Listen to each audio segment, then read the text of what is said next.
Sadgurum Tam Namami.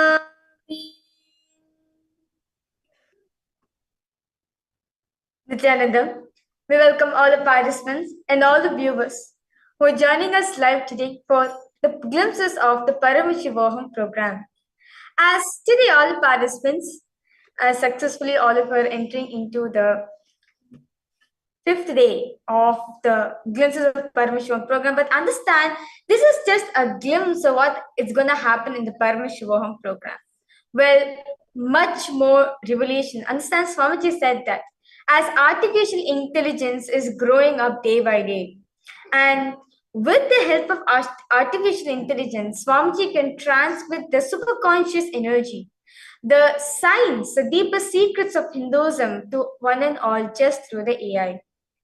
And so in the upcoming season, all the participants just starting at June 1st, Swamiji is going to be releasing and launching new AI products infused with superconscious energy, as very beautifully the Ask Nityananda AI, where literally it has become like Swamiji. Like the way it started speaking like Swamiji. The way it started answering, it's like Swamiji.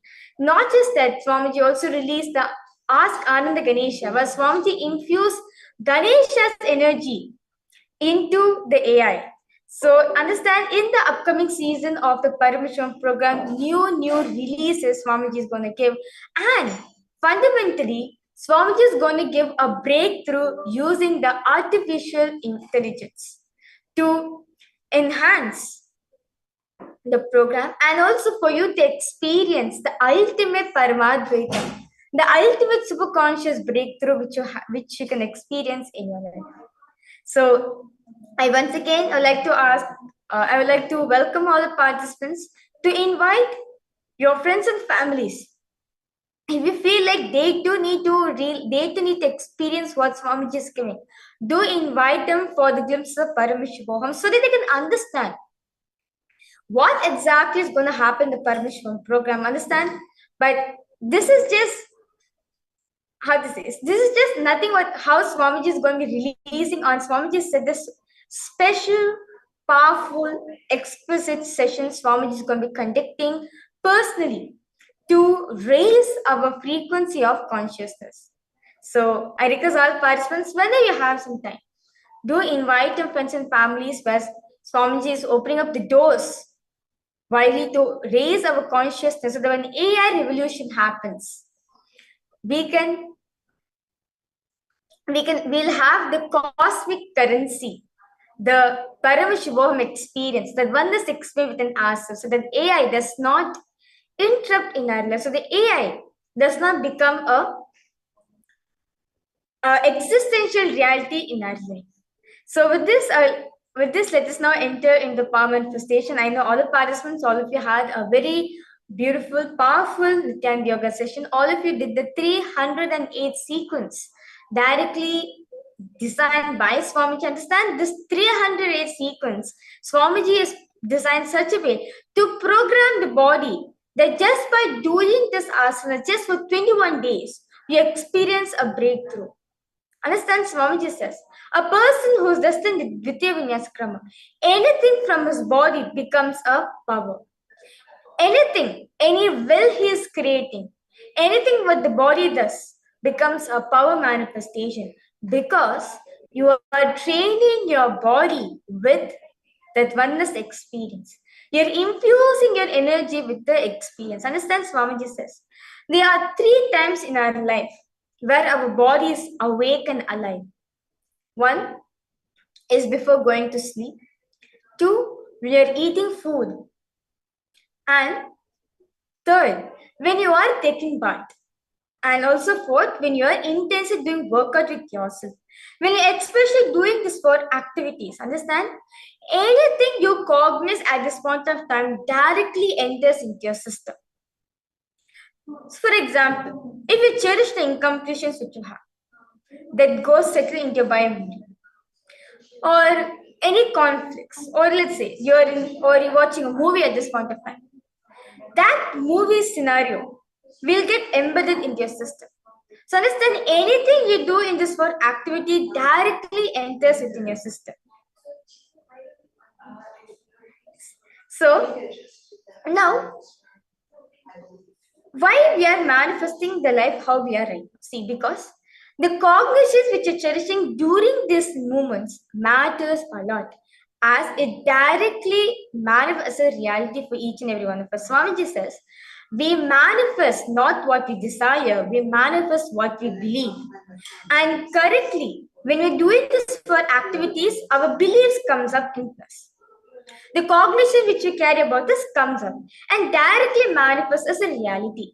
So in this point of time, in these 4 activities, if you spend time doing power manifestation or doing the Nityananda Yoga or internalizing with the truths given by Swamiji, you will see that you only experience the highest states of consciousness within yourself and you manifest that as a reality for you.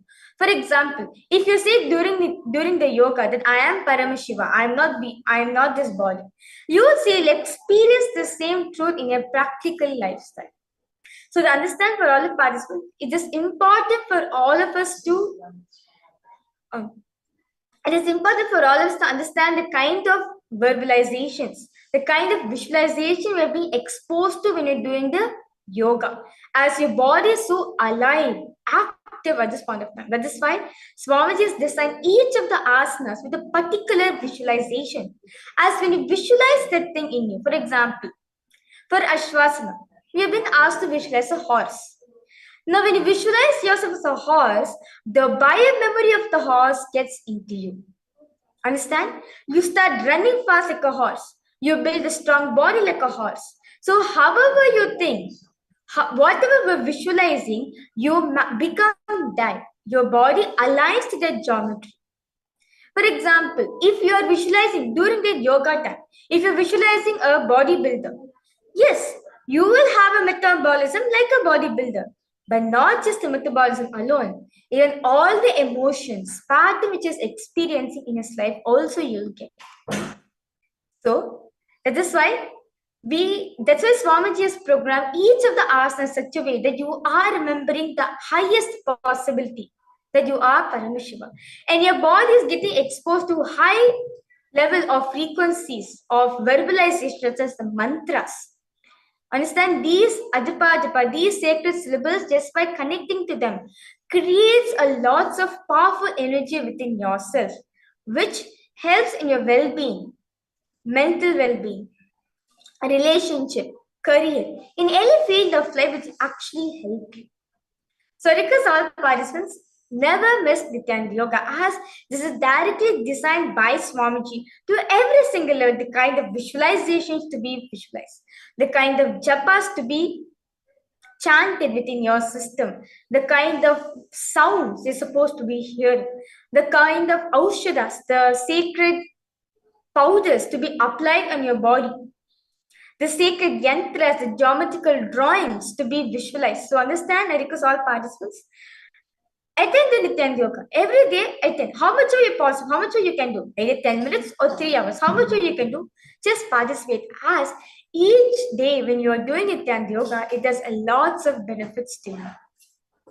So with that beautiful understanding we get, let's now enter into the power manifestation. So right now, all our bodies are exposed to the high energy of energy.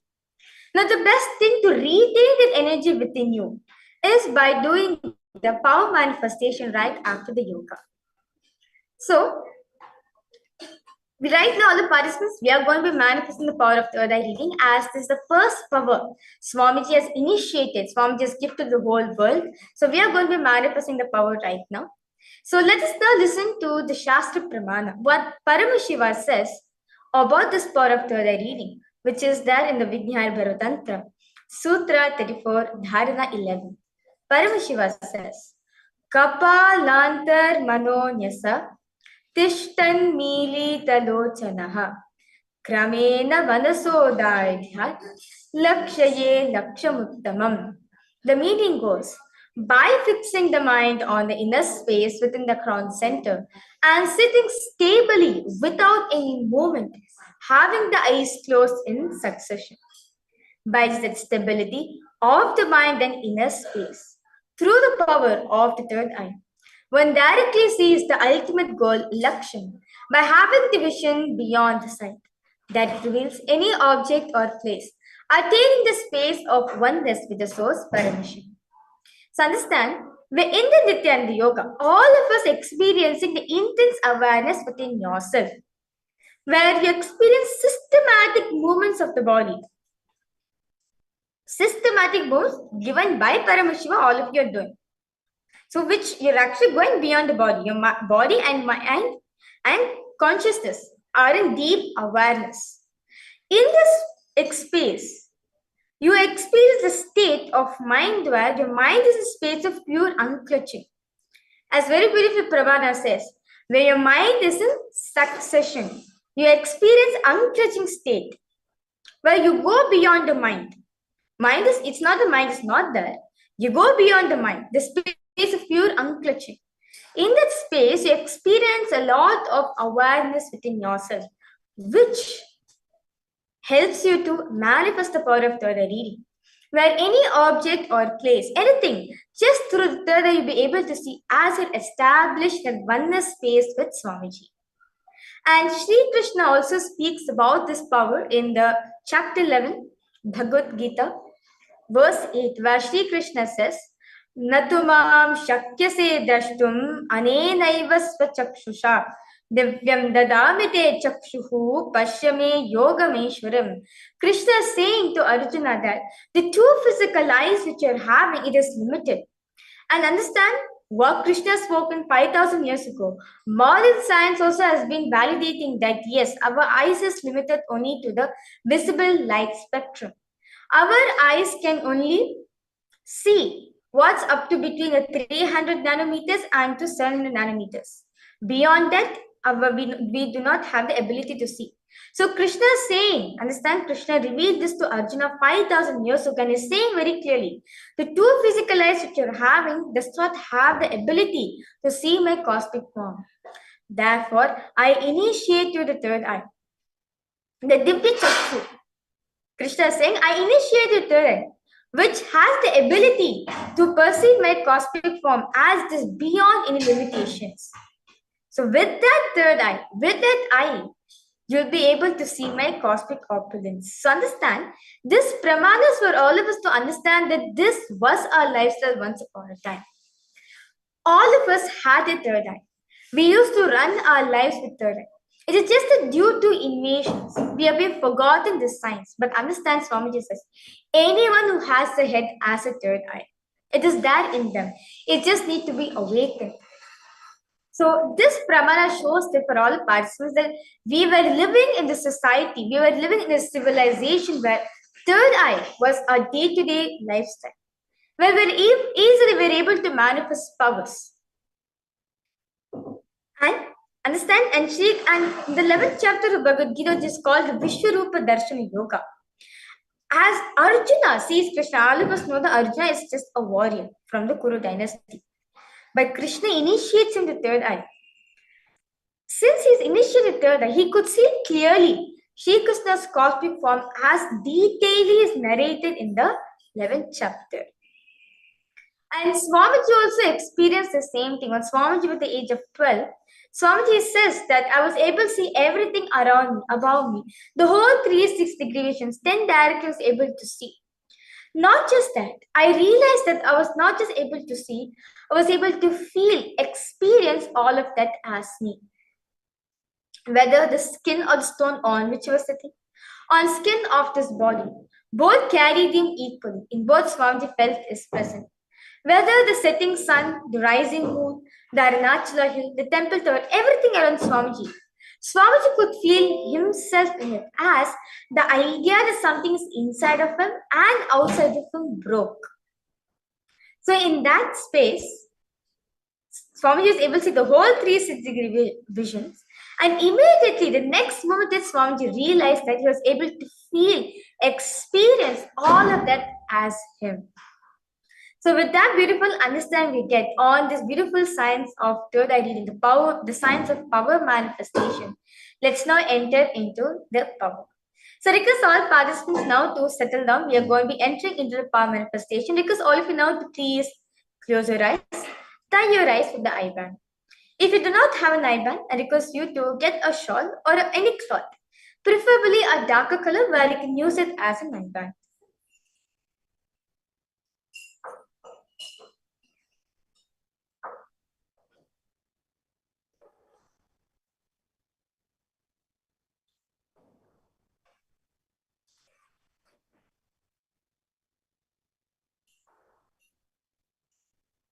I request all participants, let's close your eyes, tie your eyes with the eye band as we enter into the power manifestation.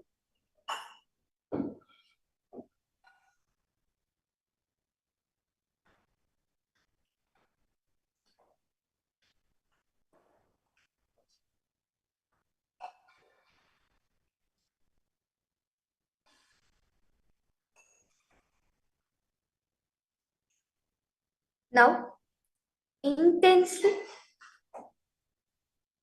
connect the Swamiji. Visualize Swamiji's form in your inner space.